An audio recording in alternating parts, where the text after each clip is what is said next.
আসসালামু আলাইকুম। আবারও চলে আসছি নতুন একটা ব্লগ নিয়ে। আজকে আমি রান্না করব চিংড়ি মাছ দিয়ে মিষ্টি কুমড়া। সত্যি কিন্তু আগে জানতাম না মিষ্টি কুমড়া দিয়ে চিংড়ি মাছ রান্না করলে যে এত বেশি মজা হয়। আমার বলার মতো কোনো ভাষা নেই। সত্যি বলতে আজকে খুব বেশি কষ্ট হয়ে গেছে ভিডিও শুট করতে। যে স্ট্যান্ড দিয়ে আমি ভিডিও শুট করি ওইটা ভেঙে গেছে। দারাজে আরেকটা ট্রাইপড অর্ডার করতে হবে। সবসময় দারাজ থেকে কেনা হয় আর সেই ট্রাইপড গুলো অনেকদিন টিকে। আমি মনে করছিলাম মিষ্টি কুমড়ার সাথে সাথে আজকে কলার মোচাটাও রান্না করব। আগে কখনো কলার মোচা রান্না করি নাই।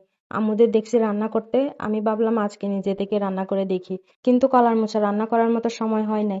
পরবর্তী যখন আমি এটা বানাবো তখন রেসিপিতে দিব। তো মিষ্টি কুমড়ার খোসাগুলো ছাড়াই নিতেছিলাম। এদিকে মিষ্টি কুমড়াটা এত বেশি বড়, আমি এটা ছুরি দিয়ে কোনোভাবে কাটতে পারতেছিলাম না। এক প্রকার যুদ্ধ করার মতো হয়ে যাচ্ছে।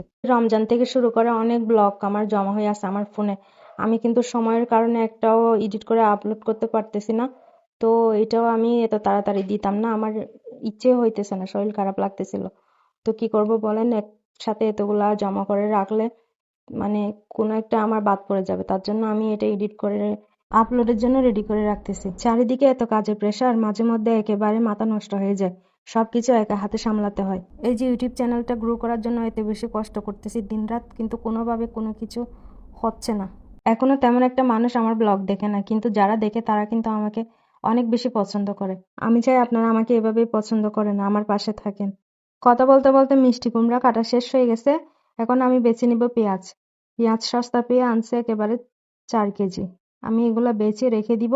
তারপর বাকি রান্নার কাজ আছে আরো। এখান থেকে হালকা যেগুলো পচা ধরছে ওগুলো আমি আলাদা করে রাখবো। আর যেগুলা ভালো আছে ওইগুলাও আলাদা করে রাখবো। সস্তায় পাইছে তাই 4 কেজি একসাথে নিয়ে আসছে। এগুলা বাসায় আনার পরে এক লোকে ডেকে ডেকে বলতেছে 100 টাকায় 5 কেজি নিয়ে যান। পচা পেঁয়াজ তেমন বেশি নাই, সস্তা হিসেবে ভালোই আছে। রমজানেও সস্তায় 3 কেজি আনছিল। মাঝে মধ্যে পেঁয়াজের এত বেশি দাম বেড়ে যায় তখন কিন্তু মানুষ পেঁয়াজ কিনেই খেতে চায় না। কিন্তু পেঁয়াজ আমাদের সব সময় লাগে, পেঁয়াজ ছাড়া আমাদের রান্না চলে না। সে দামই হোক কিংবা সস্তাই হোক। তারপর পেঁয়াজগুলো বেছে রেখে দেওয়ার পরে আমি এদিকে রান্না করতে চলে আসছি। মিষ্টি কুমড়াটা ভাজি করব চিংড়ি মাছ দিয়ে। আগে তো আপনারা সবাই আমাকে কুকারে রান্না করতে দেখছেন।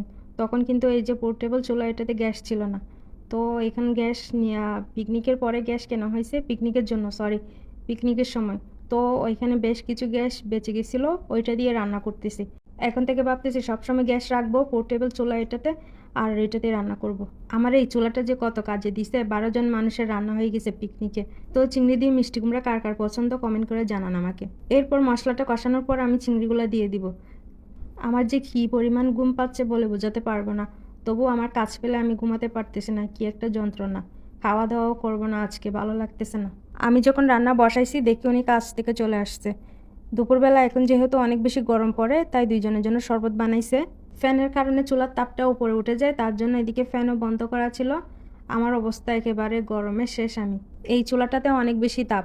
2 মিনিটের জন্য যদি রেখে যান তাহলে সবকিছু পুড়ে ছাই হয়ে যাবে। তাই সবসময় চেষ্টা করি চুলার আঁচটা যেন লো থাকে। উনি আসার আগে আমার রান্না শেষ হয়ে যেত, কিন্তু ট্রাইপডটা নিয়ে অনেকক্ষণ সময় চলে গেছে। এরপর দুইজনের জন্য 2টি ডিম ভাজি করে নিচ্ছিলাম। উনি আলাদা আলাদাভাবে ডিম ভাজি খেতে পছন্দ করেন, তাই আলাদাভাবেই ডিম ভাজি করে নিচ্ছি। আবার উনি যখন ডিম ভাজি করেন তখন উনি দুইজনের জন্য আলাদা আলাদাভাবে ডিম ভাজিটা করেন। রান্নার কাজও আমাকে অনেক হেল্প করে।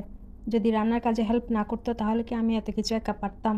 2জন মানুষ কিন্তু এত কাজ কিভাবে যে জোগাড় হয়ে যায় আল্লাহ জানে। উনি বাসায় থাকলে তখন আমি একেবারে বাসার কাজ করি না, আর উনি যখন বাসার বাইরে থাকে তখন চেষ্টা করি সব কাজ একেবারে করার। কেউ থাকলে কাজ করতে আমার ইচ্ছে করে না, যখন বাসায় কেউ না থাকে না তখন চেষ্টা করি একটা একটা খুঁজে খুঁজে কাজ বের করার।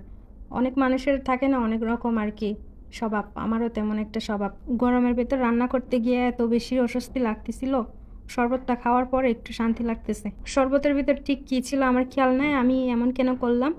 আমি আসলে এমনই আর কি, কি বলবো, অনেক ধরনেরই ফ্রুটস ছিল, জানি না কোনটা খেতে কেমন লাগছে। তো বসে পড়লাম দুপুরের খাবার খেতে। আসলে দুপুরের খাবার তেমন একটা খাই না আমি, সে বিয়ের আগে থেকেই। মিষ্টি কুমড়া দিয়ে চিংড়িটা আসলে অনেক মজা হয়েছে, আপনারাও এভাবে রান্না করে খেয়ে দেখবেন। আমার তো চিংড়ি অনেক বেশি মজা লাগে, সব তরকারিতে চিংড়ি দেওয়া যায়। আজকের ব্লগটা আর বড় করব না, আপনাদের আমার রান্নাটা কেমন লাগছে অবশ্যই জানাবেন।